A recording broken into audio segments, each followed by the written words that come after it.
एक रंभ नाम का असुरों का राजा था। उसने ब्रह्मादेव की तपस्या की। भगवान ब्रह्मादेव प्रकट हुए।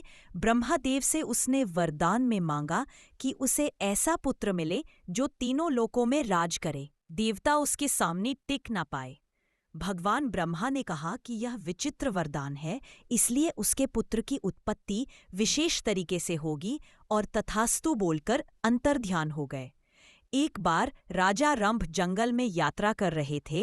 तब महिषी नाम की यक्षिणी, जो भैंस का रूप धारण किए हुए थी, जो श्रापित थी, रंभ उस पर आसक्त हो गए और दोनों के मिलन से महिषासुर की उत्पत्ति हुई। इसी कारण उसे मनुष्य और भैंस दोनों का रूप धारण करने की शक्ति मिली।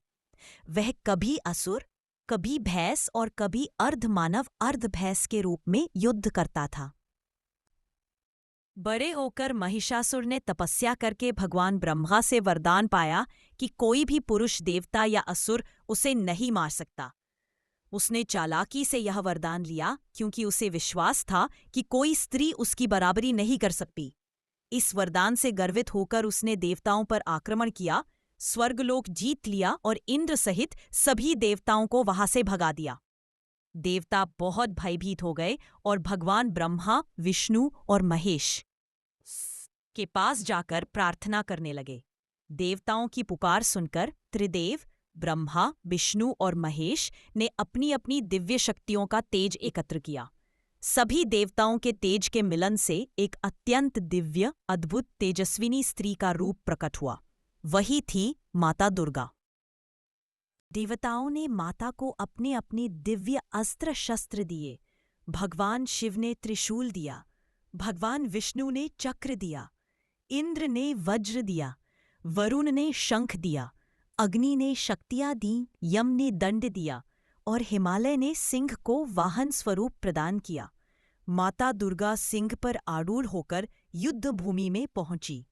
महिषासुर ने जब देखा कि एक स्त्री उसे ललकार रही है, तो पहले उसने उसका अपमान किया और फिर युद्ध करने लगा।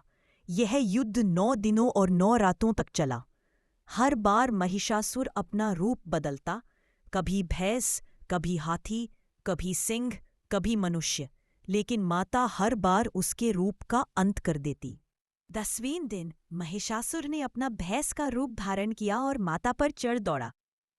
माता दुर्गा ने वार कर महिषासुर का संहार कर दिया। इस प्रकार महिषासुर का अंत हुआ और देवताओं को स्वर्गलोक पुनः प्राप्त हुआ। इसलिए माता दुर्गा को महिषासुरमर्दिनी कहा जाता है, अर्थात वह देवी जिसने महिषासुर का संहार किया।